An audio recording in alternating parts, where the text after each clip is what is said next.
जय हिंद साथियों, मेरा नाम है मनदीप सिंह परमार और आप सभी का स्वागत है मेरे YouTube channel MS classes bye Mandeep Parmar में। जहां आज हम सीखने वाले हैं LCM और HCF के एडवांस यूजेस। SSC जैसी विभिन्न परीक्षाओं में LCM और HCF के किस टाइप के बड़े क्वेश्चंस पूछे जाते हैं वो आज हम यहाँ डिस्कस करने वाले हैं। इससे पहले पार्ट 1 में हम डिस्कस कर चुके थे कि LCM और HCF होते क्या हैं, उन्हें कैसे निकाला जाता है और उन्हें शॉर्ट ट्रिक से भी कैसे सॉल्व किया जाता है। साथ में ही हमने देखा था कि फ्रैक्शंस के एलसीएम कैसे लिए जाते हैं या एचसीएफ कैसे लिए जाते हैं, और पॉइंट्स वाली संख्याओं के यानी दशमलव वाली संख्याओं के भी एलसीएम या एचसीएफ कैसे लिए जाते हैं। अगर आपने वो वीडियो नहीं देखा है तो उस वीडियो की लिंक मैंने डिस्क्रिप्शन में दे रखी है, प्लीज उस वीडियो को देखें। तो चलिए आज की क्लास शुरू करते हैं। क्लास शुरू करने से पहले आप लोगों से एक रिक्वेस्ट है, अगर आपको लगे कि ये क्लास आपके लिए बेनिफिशियल थी तो प्लीज चैनल को सब्सक्राइब करें और एक कमेंट बॉक्स में प्यारा सा कमेंट करें। चलिए शुरू करते हैं। यहां मैंने लिख रखा है golden rule of LCM and HCF. ये वो रूल है एलसीएम और एचसीएफ का जिसके ऊपर मैक्सिमम एलसीएम और एचसीएफ के क्वेश्चंस टिके रहते हैं या मैक्सिमम क्वेश्चन सॉल्व हो जाते हैं। और बड़ा ही इजी फॉर्मूला है। मान लीजिए दो संख्याएं एक्स और वाई, दोनों संख्याओं के एलसीएम है एलसीएम और एचसीएफ है एचसीएफ। तो फॉर्मूला कहता है कि दोनों संख्याओं का जो गुणा होगा वो किसके बराबर होगा, एलसीएम और एचसीएफ के मल्टीप्लाई के बराबर। किसके बराबर होगा, एलसीएम और एचसीएफ के मल्टीप्लाई के बराबर। फॉर एग्जाम्पल 12 एंड 18 है, 12 एंड 18 है। अगर हम इनके एलसीएम और एचसीएफ निकालें तो देखिए इसका एलसीएम कितना आएगा। अगर एलसीएम निकालेंगे तो एलसीएम आएगा 36। एचसीएफ कितना आएगा, एचसीएफ आएगा 6। अगर इन दोनों का मल्टीप्लाई करके देखो तो 216 आएगा। अगर इन दोनों का मल्टीप्लाई दोनों संख्याओं का करके देखो तो भी 216 आएगा। तो यही हमारा लॉजिक, यही चीज हमें समझ के चलनी है कि दोनों संख्याओं का जो मल्टीप्लाई होता है वो एलसीएम और एचसीएफ के मल्टीप्लाई के बराबर होता है। चलिए इसके ऊपर पूछे जाने वाले क्वेश्चन देखते हैं। जितने भी क्वेश्चंस आज हम सॉल्व करेंगे वो सारे क्वेश्चंस प्रीवियस ईयर्स एग्जाम्स में पूछे गए हैं। एसएससी जैसी विभिन्न परीक्षाओं में, एसएससी में भी आए हैं। तो चलिए देखते हैं। यहां आपसे पूछा गया है कि दो संख्याओं का एलसीएम 1920 है और एचसीएफ 16 है। पहली संख्या 128 है, तो दूसरी संख्या बताइए। तो इसमें दिया है कि पहली संख्या 128 है, मान लीजिए दूसरी संख्या x है। एलसीएम कितना है 1920, एचसीएफ कितना है 16। फास्ट कैलकुलेशन से अगर देखें तो 16 से 128 8 टाइम, 8 को अगर इधर इसमें भाग देंगे तो 240 टाइम। 240 आपका नंबर बी ऑप्शन सही हो गया। और लॉन्ग मेथड से अगर आप देखो तो वही है, x is equal to 1920 multiply 16 पहले थे, 128 को इधर लेके आओ। इससे क्या है, आप क्वेश्चन तो सही कर देंगे लेकिन टाइमिंग खराब कर लेंगे, जिससे कि आपके और क्वेश्चंस रह जाएंगे। बहुत इजी क्वेश्चन है, एग्जाम में पूछा गया है, पूछे भी जाते हैं इससे रिलेटेड क्वेश्चन। तो प्लीज अपनी कैलकुलेशन को फास्ट करिए। चलिए नेक्स्ट देखते हैं। यहां दिया हुआ है कि दो संख्याओं का HCF 15 है और उन दोनों संख्याओं का मल्टीप्लाई 6300 है।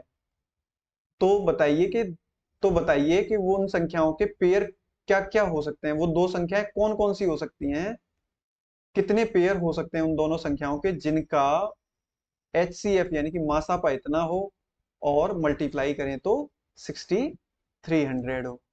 तो चलिए यहाँ एक अच्छा सा कॉन्सेप्ट समझते हैं। कॉन्सेप्ट वही पुराना ही है जो हम सीखते आ रहे हैं, बस वर्डिंग समझते हैं। संख्याओं को बोलते हैं को प्राइम नंबर्स। प्राइम नंबर कौन से होते थे, अभाज्य संख्याएं, यानी ऐसी संख्याएं जिनमें खुद के सिवा किसी दूसरी संख्या का भाग ना जाए, जैसे कि 2 है, 3 है, 5 है, 7 है। ये सब कैसे नंबर हैं, प्राइम नंबर्स। लेकिन को प्राइम का मतलब क्या है, को प्राइम का मतलब है सह अभाज्य संख्याएं। कौन सी संख्याएं, दो संख्याएं जो आपस में सह अभाज्य, यानी कि ऐसी संख्याएं जिनका की कोई भी कॉमन फैक्टर ना हो, जैसे कि 7 और 11, 14 और 15। बेशक ये संख्याएं अभाज्य ना हो यानी कि प्राइम नंबर्स ना हो, लेकिन आपस में कोई भी कॉमन फैक्टर नहीं होना चाहिए।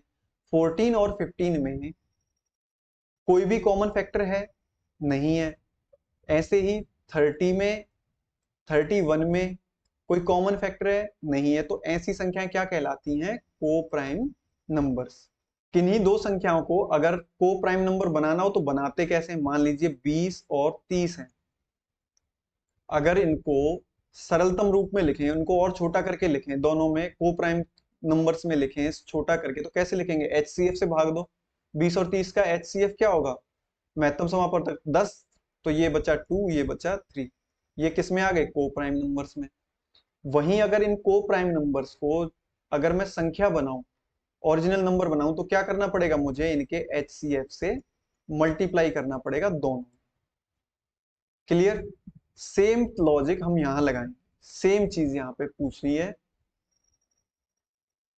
मान लीजिए कि दो को प्राइम नंबर हैं x और y, और HCF है 15। कितना है? 15। तो अगर ओरिजिनल नंबर में निकालूं तो क्या निकलेगा? पहला 15x, दूसरा निकलेगा 15y। अब क्वेश्चन बता रहा है कि दोनों का जो मल्टीप्लाई है वो कितना है? 6300। यानी कि दोनों का अगर मैं गुणा कर दूं तो कितना हो जाता है? 6300। अगर आगे सॉल्व करें तो देखिए, एक 15 से 6300 गए 420 टाइम, दूसरे 15 से ये गए 28 टाइम। अब देखिए कि दो को प्राइम नंबर हैं आपके पास, x और y, दोनों का मल्टीप्लाई कितना है? 28। अगर मैं 28 के फैक्टर देखूं तो क्या होते हैं? 28 के फैक्टर होते हैं 1 मल्टीप्लाई 2 मल्टीप्लाई 2 मल्टीप्लाई 7। 1 को फैक्टर में लिखते नहीं है, लेकिन जब को प्राइम नंबर की बात आए, जब ओरिजिनल संख्या निकालने की बात आए, तब एक का महत्व है।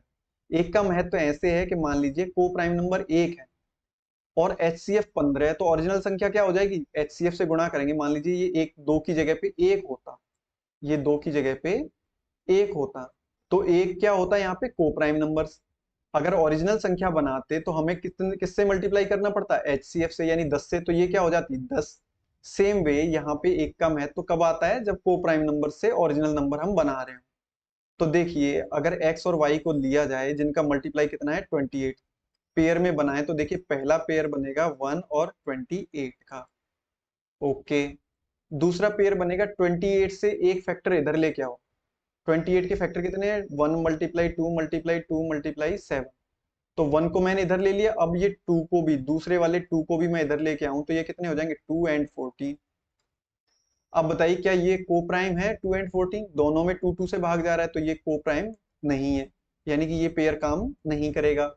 अगला पेयर देखिए, अगला पेयर रहेगा आपका, एक और 2 इधर से ले लिया हमने, ये वाला 2 भी इस साइड लेके आओ, इस साइड लेके आए तो ये हो गए 4 और ये बचे 7। ये को प्राइम है? हाँ जी, को प्राइम है, क्योंकि 4 और 7 का कोई भी कॉमन फैक्टर नहीं है। अब तक हमारे कितने जोड़े निकल आए? 1 और 2। अगर अगला और आगे सॉल्व करें तो देखिए ये फिर से क्या हो जाएगा? 7 को भी इधर लाएंगे तो 28, और दूसरा क्या हो जाएगा? 1। तो 28 और 1, ये वाली चीज तो हम पहले ही लेके आए थे। तो जैसे ही आप पहली वाली चीज पे आ जाओ, आपके पेयर पूरे हो गए। तो ये तो हम पहले ले चुके हैं। तो कितने पेयर निकल के आए हमारे? 1 एंड 2। तो आपका ऑप्शन हो गया बी। तो इस टाइप के कितने भी क्वेश्चन हो, आप ऐसे करके उनको निपटा सकते हैं। चलिए नेक्स्ट समझते हैं। देखिए इस क्वेश्चन में दिया हुआ है कि the LCM of two number, दो संख्याओं का एलसीएम उनके HCF का 4 गुना है, और एलसीएम और HCF का जो जोड़ है, योग है, वो 125 है। अगर एक संख्या उनमें से, नंबर भी बता दिया है कि एक संख्या उनमें से 100 है, तो दूसरी संख्या बताइए। तो देखिए यहाँ पे एलसीएम जो है वो HCF का कितना मल्टीप्लाई है? 4। कितना गुना है? 4। और एलसीएम और HCF का जो सम है वो कितना है? 125। अगर यहाँ पे मैं एलसीएम को A लिख लूं और HCF को B लिख लूं, तो उसकी पहली शर्त क्या है? उसकी पहली शर्त है कि जो एलसीएम है वो अपने HCF का, HCF को मैंने क्या माना है? B। कितना मल्टीप्लाई है? 4। 4 गुना है, पहली शर्त है उसकी। दूसरी शर्त है उसकी कि दोनों का जोड़ जो है A प्लस B, वो कितना है? 125। ये कौन सी शर्त है उसकी? दूसरी। अब देखिए कि अगर मैं A की जगह पे 4B लिख दूं दूसरी वाली शर्त में, तो कितना हो जाएगा? A की जगह पे कितना लिखना है मुझे? 4B plus B is equal to 125। ये कितने B हो गए? 5B। Is equal to 125, B is equal to कितने हो गए 25। ये निकल आया आपका HCF। क्या निकल के आया HCF। एलसीएम कितना हो जाएगा, एलसीएम है 4 गुना, तो 4 मल्टीप्लाई 25, एलसीएम कितना हो गया आपका 100। सबसे पहले ही हमने क्या सीखा था कि पहली संख्या गुणा दूसरी संख्या बराबर एलसीएम गुणा HCF। तो पहली संख्या कितनी दे रखे है इसमें 100, दूसरी संख्या मान लीजिए x है, एलसीएम कितना है 100 मल्टीप्लाई HCF कितना है 25। सॉल्व करेंगे तो देखिए 100 से 100 कट गए, तो दूसरी संख्या आपकी क्या बची 25। Option B is correct. Easy question था। चलिए नेक्स्ट देखते हैं। अब देखिए बड़ा ही इंटरेस्टिंग क्वेश्चन है कि दो संख्याओं का HCF और LCM क्रम से 13 और 455 है। HCF और LCM उनमें से एक संख्या जो है वो किसके बीच में आती है 75 एंड 125 की। उसने डायरेक्ट संख्या नहीं दी, बस ये दे दिया कि उनमें से एक संख्या 75 और 125 के बीच में आती है, बताओ वो संख्या कौन सी है। तो देखिए एक लॉजिक होता है, लॉजिक ये है कि मान लीजिए दोनों में से कोई भी एक संख्या है वो है x। अब इसका LCM के साथ क्या रिलेशन है और इसका HCF के साथ क्या रिलेशन है। HCF के साथ इसका रिलेशन ये है कि जब HCF से इसमें भाग देंगे, संख्या में भाग देंगे, तो ये पूरी तरीके से विभाजित हो जाएगी। LCM के साथ इस संख्या का रिलेशन ये है कि जब इस संख्या से LCM में भाग देंगे तो LCM पूरी तरह विभाजित हो जाएगा। तो कहने का तात्पर्य ये है कि जब आपको HCF दिया हुआ है, क्या दिया हुआ है HCF, आप ये देखिए कि ऑप्शन में से ऐसी कौन सी संख्या है जिससे वो संख्या विभाजित हो जाती हो और उस संख्या से LCM विभाजित हो जाता हो। शॉर्ट तरीके से निपटा दो। तो देखिए 13 से हर एक नंबर डिवाइडेड हो रहा है, हर एक संख्या में 13 से भाग जा रहा है, लेकिन हर एक संख्या का भाग 455 में नहीं जाएगा। तो देखो 13 7 जा 91, 91 का भाग अगर एलसीएम में देंगे, भाई संख्या का भाग एलसीएम में पूरा पूरा जाना चाहिए। देखे देखो 91 का अगर 455 में भाग देंगे तो 5 टाइम कंप्लीटली चला गया। तो देखिए और किसी ऑप्शन के साथ ऐसा नहीं हो रहा है, तो आपका आंसर क्या होगा ऑप्शन ए। हमें स्मार्ट तरीके से डील करने हैं क्वेश्चन, क्योंकि हमें एग्जाम में सही भी करने हैं और टाइम भी बचाना है, तभी हम टाइम के सिकंदर बनेंगे। चलिए नेक्स्ट देखते हैं। अब देखिए मोस्ट इंपोर्टेंट क्वेश्चन आने वाले हैं जो कि एग्जाम में सबसे ज्यादा पूछे गए हैं। तो देखिए यहाँ पे दिया हुआ है ऐसी कौन सी छोटी सबसे छोटी संख्या है। सबसे छोटी संख्या जहां भी पूछ ली जाए, लीस्ट नंबर जहां भी पूछ लिया जाए, लीस्ट का मतलब एलसीएम। क्या पूछ रहा है एलसीएम। जिस संख्या में इन सब संख्याओं से अगर भाग दें तो हमेशा क्या रिमाइंडर बचना चाहिए 4। भाई अभी तक तो हमने यही पढ़ा था कि एलसीएम में अगर इन सभी संख्याओं से भाग दे दें तो पूरा पूरा जाता है, लेकिन ये पूछ रहा है 4 बचनी चाहिए। तो अब क्या करना है, तो देखिए पहले एलसीएम लीजिए, पहले वो संख्या तो निकालिए जिसमें इन संख्याओं से भाग देने पर पूरा पूरा जाता है। ऐसी सबसे छोटी संख्या निकालिए। तो देखिए दो तरीके आपको बताए थे, पहला था प्राइम फैक्टराइजेशन और दूसरा था शॉर्ट तरीका। शॉर्ट तरीके के लिए आप क्या कीजिए, इनको मैक्सिमम पावर में तोड़ लीजिए छोटी संख्याओं की, छोटी संख्याओं यानी कि प्राइम नंबर्स के, प्राइम फैक्टर्स के मैक्सिमम पावर में तोड़ लीजिए। जैसे कि 12 को मैं लिख सकता हूं 4 मल्टीप्लाई 3, 15 को मैं लिख सकता हूं 3 मल्टीप्लाई 5, 20 को मैं लिख सकता हूं 4 मल्टीप्लाई 5 और 54 को मैं लिख सकता हूं 2 मल्टीप्लाई 27। अब सबसे बड़ा मल्टीपल, सबसे बड़ा गुणज उठाइए। सबसे बड़ा मल्टीपल देखिए 2 का क्या है 4, 3 का सबसे बड़ा मल्टीपल क्या है 27, 5 का सबसे बड़ा मल्टीपल क्या है 5। मल्टीप्लाई कर दो सबका आपस में, मल्टीप्लाई करेंगे सबका आपस में तो कितना हो जाएगा 540। ये वो संख्या है जिसमें 12, 15, 20 एंड 54 से अगर भाग दें तो पूरा पूरा जाता है, लेकिन आपको कितना शेष बचाना है, कितना रिमाइंडर बचाना है 4। तो इस 4 को इस संख्या में जोड़ दीजिए, कितनी हो गई 544। अब 544 में आप इनमें से किसी भी संख्या से भाग देंगे, इनमें से किसी भी संख्या से भाग देंगे तो क्या बचेगा हर कंडीशन में 4 रिमाइंडर बचेगा। सिंपल लॉजिक है।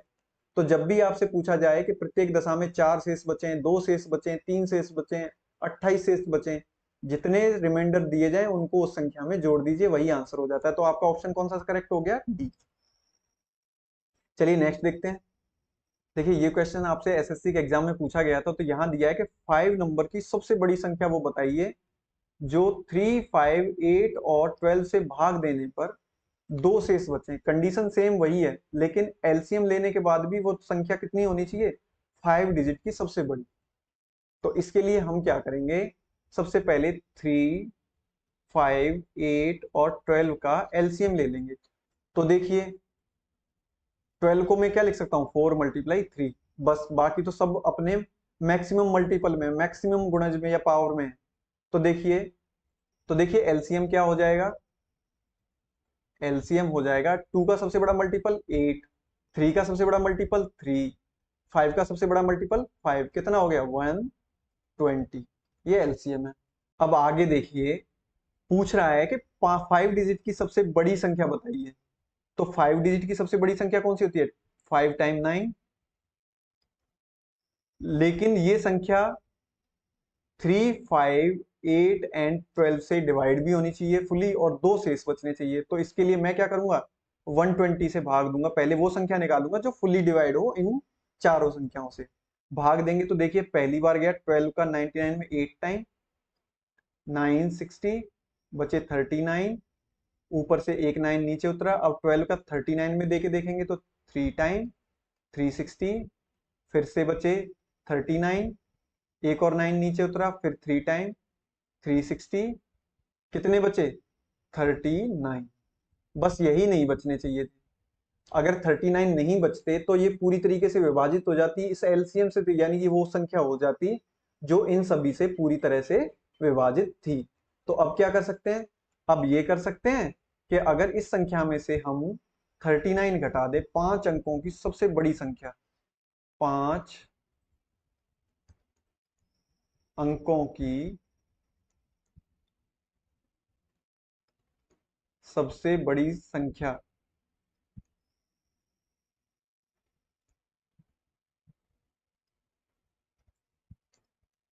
अगर हम इसमें से 39 घटा दें, कितने घटा दें? 39। 39 घटाइए, घटाओगे तो कितना बचेगा? 60, 99960। ये वो संख्या होगी जिस संख्या में इन संख्याओं से भाग देंगे तो पूरा पूरा जाएगा। लेकिन शर्त क्या है कि दो शेष बचने चाहिए, जैसे पीछे किया था। दो शेष बचने चाहिए तो क्या करें? इसमें दो जोड़ दो। दो जोड़ेंगे तो पीछे क्या हो जाएगा? 62। कौन सा ऑप्शन सही हो गया? Option C. अगर आपसे यहाँ ये 10 अंकों की पूछे, 12 अंकों की पूछे, 4 अंकों की पूछे, 3 अंकों की पूछे, सेम लॉजिक लगाइए, एलसीएम निकालिए। उस एलसीएम से अगर सबसे बड़ी पूछा तो सबसे बड़ी संख्या में भाग दीजिए, छोटी पूछे तो उतने ही डिजिट की सबसे छोटी संख्या में भाग दीजिए, और जो रिमाइंडर आए उसको घटा दीजिए, रिमाइंडर को हटा दीजिए। तो वो पूरी संख्या जो होगी इनसे विभाजित होगी। और 2, 4, 5, 28 जितने शेष की बात कर रहा है वो शेषफल जोड़ दीजिए, बस हो गया खत्म। चलिए नेक्स्ट देखते हैं। इस क्वेश्चन में पूछा गया है कि सबसे छोटी संख्या जहां पूछ लिया जाए, लिस्ट नंबर जहां पूछ लिया जाए, वहां आंख बंद करके एलसीएम निकाल देना है, जो 16, 18, 20 और 25 से डिवाइड भी हो जाए, और उस कंडीशन में हमेशा क्या बचना चाहिए? 4 रिमाइंडर। ऐसी संख्या जिसको 16, 18, 20 और 25 से अगर भाग दें तो कितना रिमाइंडर बचना चाहिए? 4। लेकिन सेम संख्या को अगर 7 से भाग दें, किससे भाग दें? 7 से भाग दें, तो कुछ भी रिमाइंडर नहीं बचना चाहिए। ये नई चीज आ गई। देख, पहले तो हम क्या कर रहे थे? अगर 4, 5 कुछ भी रिमाइंडर पूछ रहा था, एलसीएम निकालते उसमें 4 जोड़ देते। लेकिन अब यहाँ क्या करें? तो देखिए बड़ा इंटरेस्टिंग लॉजिक है इसमें। इसमें हमें क्या करना है? सेम तरीका निकालिए। पहले वो संख्या तो निकाल के लाओ जिस संख्या में इनसे भाग देने पर 4 शेष बचे। तो 16, 18, 20 एंड 25 प्राइम फैक्टराइजेशन अगर आपको नहीं आती है तो प्लीज मेरी वीडियो देखिए जो पार्ट 1 के लिए मैंने बनाई थी। यहाँ देखिए ये 2 की मैक्सिमम पावर में यानी मैक्सिमम मल्टीपल में लिखा हुआ है। इसको मैं लिख सकता हूँ 2 मल्टीप्लाई 9, 3 की मैक्सिमम ये हो जाएगी। इसको मैं लिख सकता हूँ 4 मल्टीप्लाई 5, और ये, और 25 5 का सबसे बड़ा मल्टीपल लिखा हुआ है, जैसे ये 16 2 का लिखा हुआ है। अब अगर एलसीएम लेंगे तो 2 की मैक्सिमम पावर या मल्टीपल क्या है? 16। 3 का सबसे बड़ा क्या है? 9। 5 का सबसे बड़ा क्या है? 25। मल्टीप्लाई करेंगे 25 का और 16 का तो 400, और 9 से करेंगे तो 3600। 3600 तो वो संख्या होगी जिस संख्या में इन सबसे अगर भाग दे दें तो पूरी तरीके से चला जाएगा। अगर ये 7 वाली शर्त नहीं लगाता तो हम इसमें क्या करते, 4 जोड़ देते तो 3604 वो संख्या हो जाती। अब दिक्कत ये है कि 7 से भी विभाजित होनी चाहिए ये संख्या, 7 से पूरी तरीके से विभाजित होनी चाहिए। तो मान लीजिए 7 से विभाजित करने के लिए 3600 है। अगर मान लीजिए अगर 3600 में मैं k से भाग कर दूं, भाई 4 तो ये पीछे जोड़ ही रहा है, कितने जोड़ रहा है पीछे, 4। अगर मैं 3600 में किसी एक संख्या से मल्टीप्लाई कर दूं तभी तो ये 7 से विभाजित होगी। मैं चाहे 1 से करूं, 1.2 से करूं, 1.1 से करूं, किसी से भी करूं, एक्स वाई जेड, बट ऐसी किसी संख्या से मल्टीप्लाई कर दूं तो ये किससे विभाजित हो जाएगी पूरी तरीके से, 7 से। किससे विभाजित हो जाएगी, 7 से। अगर आप सॉल्व करके देखेंगे, 1 2 3 4 5 रख के देखेंगे तो k बराबर अगर मैं 5 रखूं, कितने रखूं, k बराबर 5, तो मेरा आंसर क्या आएगा, 18,004। लेकिन ये तो रही बात कैलकुलेशन पे करने की। इसको करने का एक्चुअल तरीका क्या है, तरीका देखिए। इसको करने का जो तरीका है वो ये है कि जो 3600 की है, अगर मैं 7 से भाग दूं, 7 से भाग दूं तो देखिए कितनी बार गया, 7 का भाग अगर 36 में देंगे तो 5 टाइम, बचे 1 0, 10 में अगर दूंगा तो 1 टाइम, वहीं अगर अब 10 में 1 टाइम गया तो 3 बचे, 0 उतारेंगे तो 30 हो जाएंगे, 7 का भाग 30 में देंगे तो 4 टाइम, कितने रिमाइंडर बचे, 2। तो देखिए 514 बार तो पूरा चला गया, लेकिन साथ में k है तो 514 k टाइम तो पूरा चला गया, इसको तो छोड़ दो। कितनी बार नहीं गया, बचे कितने थे, 2। कितने बचे थे, 2। उस 2 में भी k का मल्टीप्लाई करना पड़ेगा, 2k प्लस 4 अपॉन 7। देखिए ये इसमें 7 का भाग पूरा चला गया है तो इसको तो छोड़ देते हैं, क्योंकि ये 7 से पूरी तरीके से विभाजित था। बचा क्या, 2k प्लस 4। अब ऐसी कोई भी संख्या सोचिए कि k की जगह पे मैं क्या रखूं जो 7 से पूरी तरीके से विभाजित हो जाए। तो देखिए k की जगह पे आप सीधा सा आपके दिमाग में आ रहा होगा कि k की जगह पे मैं 5 रख दूं तो 5 2 जा 10 प्लस 4 14, 14 में 7 का भाग 2 बार चला जाएगा। तो यहां से हमने निकाला है k बराबर 5। तो k बराबर 5 निकल के आएगा, तो कितनी संख्या हो जाएगी आपकी, 18,004। दूसरा इसका शॉर्ट तरीका ये था कि आपको ऐसी संख्या देखनी थी, देखिए एलसीएम कितना आया था, 3600। तो सीधी सी बात है, जो भी संख्या होगी वो 3600 की मल्टीपल होगी, गुणज होगी। 17,000 हो नहीं सकता क्योंकि 3600 से डिवाइड नहीं हो रहा। 18,000 हो सकता था, लेकिन 18,000 के साथ में क्या जोड़ना था भी, इसको 4 वाला भी चक्कर था, ये तो सीधे सीधे मल्टीप्लाई हो जाते, तो ये भी नहीं था। ऐसे ही यहाँ पे भी अगर मल्टीपल तो है, 3600 से गुणा तो हो रहा था डी में, लेकिन जोड़ कितने रहा था ये लास्ट में, 2, तो ये भी नहीं हो सकता था। तो ऑप्शन सीधा देखते ही आपको क्या मिल जाता, 18,004। तरीका इसको सॉल्व करने का ये था। चलिए नेक्स्ट देखते हैं, उम्मीद करता हूं कि आपको समझ में अच्छे से आ रहा है। इस टाइप के क्वेश्चन, घंटे घंटे वाले क्वेश्चन बहुत पूछे जाते हैं, बड़े इजी होते हैं, बड़े आसान होते हैं। सिंपल सा लॉजिक है, जब भी घंटियां अलग अलग टाइम में बज रही हो तो एक साथ कब बजेंगी, एलसीएम ले दो। अब यहाँ पे देखिए कि यहाँ पे दिया हुआ है कि 3 अलग अलग चौराहों पर ट्रैफिक लाइट क्रम से 24 सेकंड, 30 सेकंड एंड 54 सेकंड के बाद बदल जाती है। यदि वे सभी 10:15 पर एक साथ बदलते हैं, 10:15 AM मॉर्निंग में एक बार बजते हैं, तो फिर वे किस समय एक साथ बदलेंगे। तो समझिए क्या करना है, एलसीएम। एलसीएम लेंगे तो क्या आ जाएगा, तरीका सेम वही है, 24 शॉर्ट तरीका, 36 54। अब देखिए इसको मैं लिख सकता हूँ 2 मल्टीप्लाई 27, इसको लिख सकता हूँ 4 मल्टीप्लाई 9, इसको मैं लिख सकता हूँ 8 मल्टीप्लाई 3। 2 का सबसे बड़ा 8, ठीक है, 3 का सबसे बड़ा 27, मल्टीप्लाई करेंगे तो 216, 216। ये सब क्या थी, सेकंड्स थी, ये सब क्या थी, सेकंड्स थी, तो ये भी सेकंड्स में ही आएगा। भाई एलसीएम की जो यूनिट रहेगी वही रहेगी जो संख्याओं की है। अगर ये सभी चाल होती तो ये भी चाल होती, ये दूरी होती तो ये भी दूरी होती, ये टाइम होती तो ये भी टाइम होता, तो ये टाइम थे तो ये भी टाइम ही आएगा। अब बताइए 216 को सेकंड है, हम मिनट में क्या लिख सकते हैं, 16 से अगर भाग दें तो 16 से किससे भाग दें, 16 से, तो 3 बार तो पूरा पूरा चला जाएगा, तो 3 मिनट तो कंप्लीट हो जाएंगी और 36 सेकंड बचेंगी। अब ये 3 मिनट 36 सेकंड बाद एक साथ बदलेंगी। तो पहले कब बदली थी, पहले 10:15 पे बदली थी, पहले कब बदली थी 10:15 पे, दोबारा कब बदलेंगे 10:15 के 3 मिनट 36 सेकंड बाद। तो 3 मिनट 36 सेकंड अगर इसमें जोड़ देंगे तो क्या हो जाएगा, ऑप्शन बी। चलिए नेक्स्ट देखते हैं। यहां पे ज्यादातर बच्चे गलती कर देते हैं।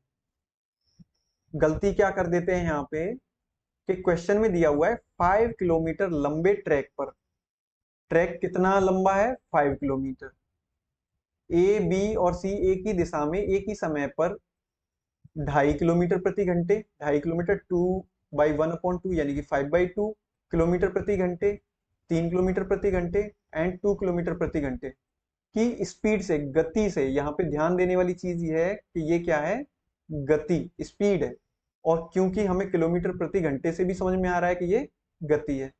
फिर शुरुआती बिंदुओं पर तीनों फिर से मिलेंगे, क्या पूछ रहा है, तीनों फिर से मिलेंगे, ये पूछ रहा है टाइम, क्या पूछ रहा है, टाइम।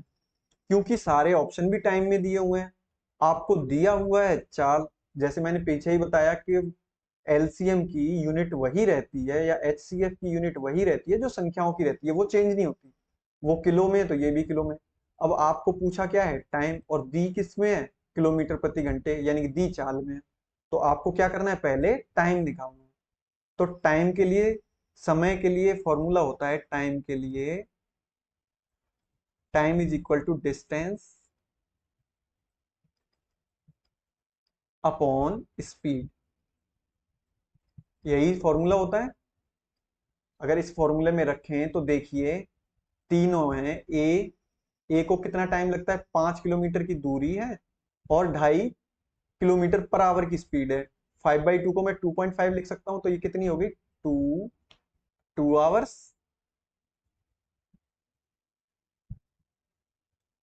सेम वे बी को कितना लगता है, बी को लगता है 3 घंटे, दूरी कितनी है 5 किलोमीटर, तो इसको कितने लगे 5/3 आवर्स।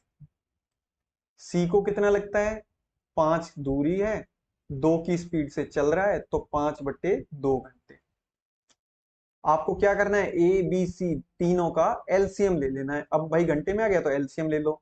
मैं पहले ही वीडियो में ये डिस्कस कर चुका हूं अपने पार्ट 1 में कि कैसे फ्रैक्शंस का एलसीएम लेते हैं या एचसीएफ लेते हैं। चलिए एक बार फिर से यहाँ देख लेते हैं, हमें किस चीज का एलसीएम लेना है, 2, 5/3, 5/2।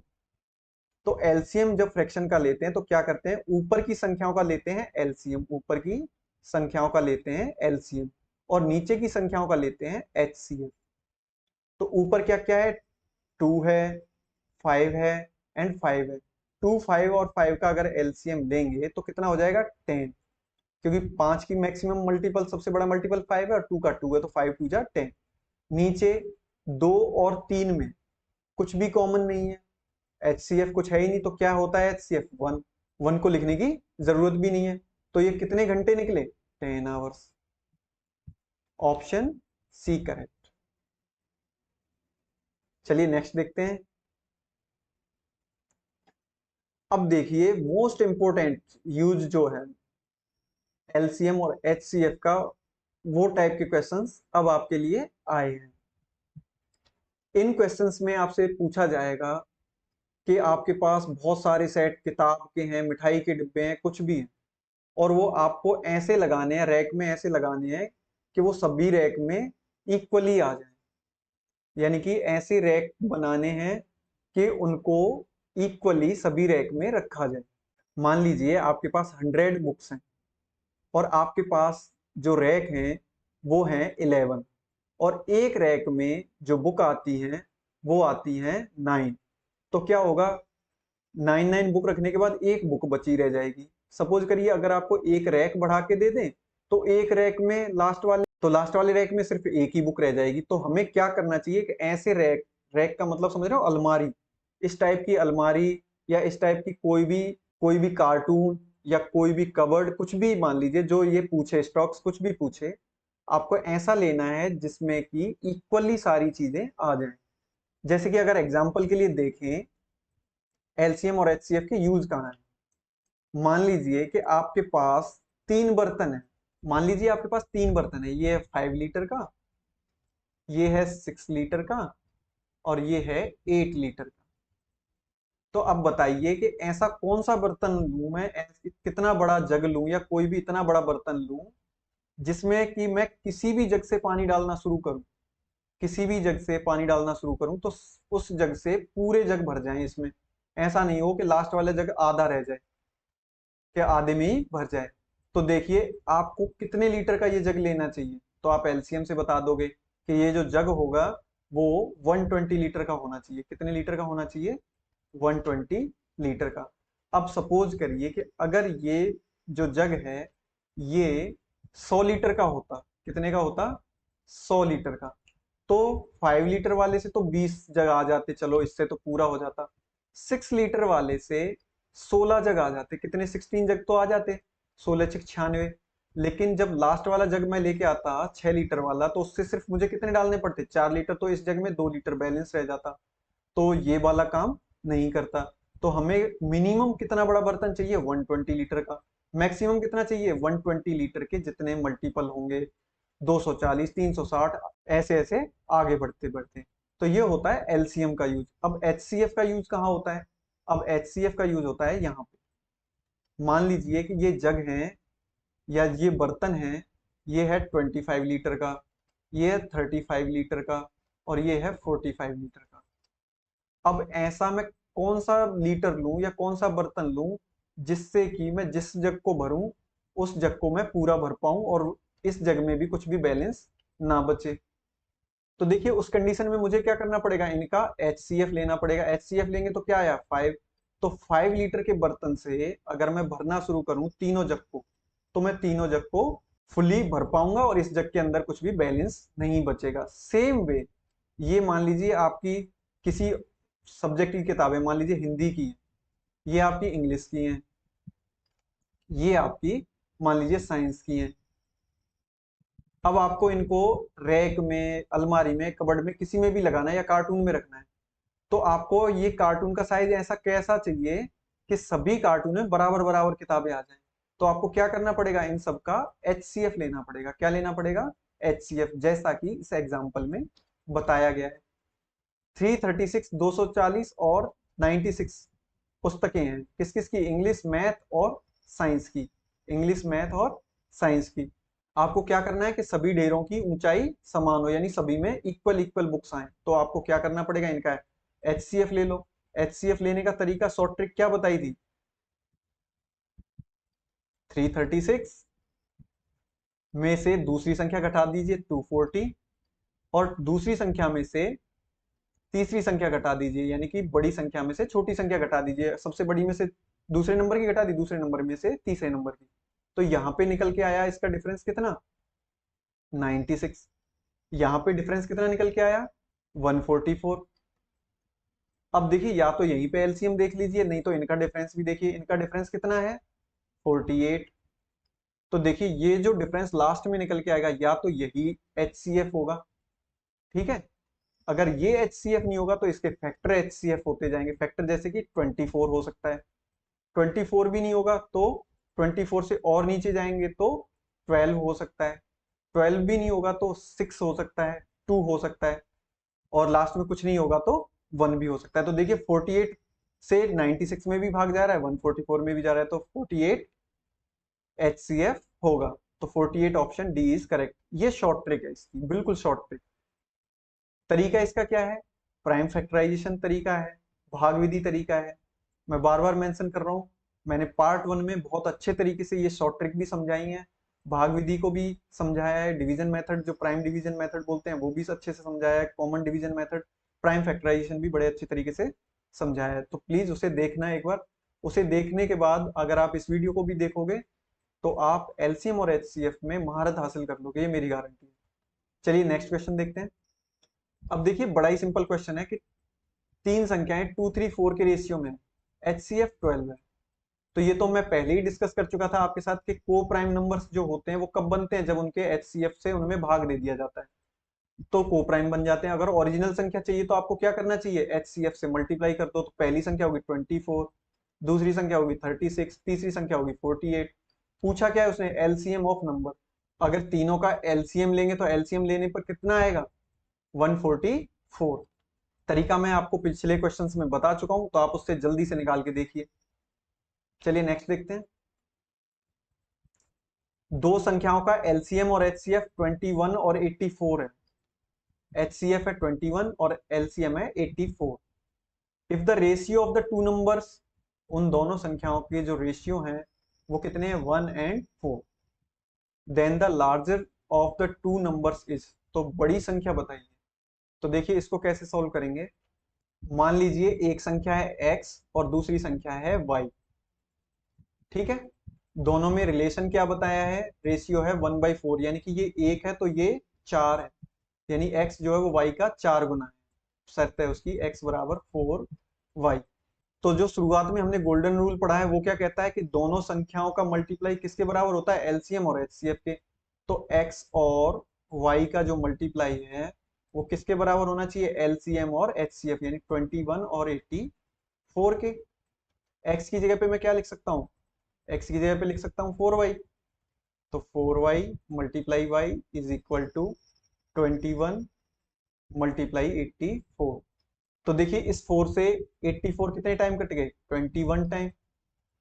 इधर क्या बचा, वाई स्क्वायर, इधर वाई स्क्वायर बचा। Y square is equal to 21 multiply 21, यानी कि 21 पे स्क्वायर, है ना। तो वाई इज इक्वल टू कितना हो गया, वाई इक्वल टू हो गया 21। एक संख्या तो ये निकल के आई। दूसरी संख्या क्या हो जाएगी आपकी, x जो है 4y है तो 4 मल्टीप्लाई 21, दूसरी संख्या कितनी हो जाएगी 84। पूछा कौन सी संख्या है इसने, लार्जर नंबर, सबसे बड़ी संख्या पूछी है, तो बड़ी संख्या कितनी है आपकी, ऑप्शन बी। चलिए नेक्स्ट देखते हैं। बड़ा इंटरेस्टिंग क्वेश्चन है, लेकिन हम इसको पहले सॉल्व कर चुके हैं, बड़े इजी तरीके से सॉल्व करते हैं। तो देखिए 3000 और 4000 के बीच की वो संख्या बताइए जो 30, 36 और 80 से पूरी तरह से विभाजित हो। तो आपको क्या करना है वो संख्या निकालने के लिए जो 30, 36 और 80 से डिवाइड हो जाए। एलसीएम लेंगे, एलसीएम ले लो। 30 को मैं लिख सकता हूँ 2 मल्टीप्लाई 3 मल्टीप्लाई 5, 36 को मैं लिख सकता हूँ 4 मल्टीप्लाई 9, और 80 को मैं लिख सकता हूँ 16 मल्टीप्लाई 5। तो देखो 2 का सबसे बड़ा मल्टीपल 16, 3 का सबसे बड़ा मल्टीपल 9, और 5 का एक 5। अगर इनका मल्टीप्लाई करेंगे तो 16 9 जा 144, 144 का 5 में करेंगे तो 720। ये तो है एलसीएम। अब आपको चाहिए 3000 से 4000 के बीच में। तो आपको क्या करना है, सिंपल सा, आपको ये देखना है कि 720 से कौन सी संख्या पूरी तरह से डिवाइड है। तो ऑप्शन सी करेक्ट हो जाएगा, 3600 फुली डिवाइड है। अच्छा दूसरी चीज, अगर आपको ढूंढना है कि यार हमें इतनी जल्दी नहीं मिल पा रही, तो आप क्या करोगे, इसको जो बड़ी वाली संख्या है, जो सबसे बड़ी संख्या है उसमें भाग दे दो। 720 को 4000 में भाग दे दीजिए। तो भाग देंगे तो देखिए आगे के एक अक्षर को ले लीजिए, एक अंक को ले लीजिए, इधर के एक अंक में भाग दीजिए, नहीं जा रहा 4 में। तो आप क्या करेंगे, इधर के 2 डिजिट ले लेंगे, 2 डिजिट में देंगे तो 7 5 जा 5 बार चला गया 35। 5 का पूरे में मल्टीप्लाई करो भाई, तभी तो कर पाओगे यहाँ पे। तो ये हो गए 3600। 3600, रिमाइंडर कितना बचा 400। हमें क्या चाहिए था, मैक्सिमम मतलब 4000 के बीच में। तो कितना आ रहा था 3600। तो आपकी वो नंबर क्या होगी 3600, या फिर जो रिमाइंडर आ रहा है उस रिमाइंडर को 4000 में से घटा दो, तब भी 3600। तो लॉजिक क्या है कि आपको ऑप्शन पे जल्दी ध्यान दे देना है, आपको ऑप्शन से ही सॉल्व कर देना है। एलसीएम और एचसीएफ से रिलेटेड जितने टाइप के क्वेश्चंस आपके लिए बनते हैं जो प्रीवियस ईयर्स एग्जाम्स में पूछे गए हैं, वो सारे के सारे आज मैंने आपके साथ डिस्कस कर लिए हैं। इनसे बाहर कोई भी क्वेश्चंस आपसे नहीं पूछे जाते। उम्मीद करता हूं कि आपने ये क्लास एंजॉय करी होगी। मेरा एक ही मोटिव है कि मैं आपको बहुत अच्छा कंटेंट दूं, कम समय में दूं, और इधर उधर की फालतू की बातों में उलझा करके आपका समय बर्बाद ना करूं। तो चलिए मिलते हैं नेक्स्ट वीडियो में कुछ फ्रेश टॉपिक के साथ, कुछ अच्छे कंटेंट के साथ। जय हिंद, थैंक यू।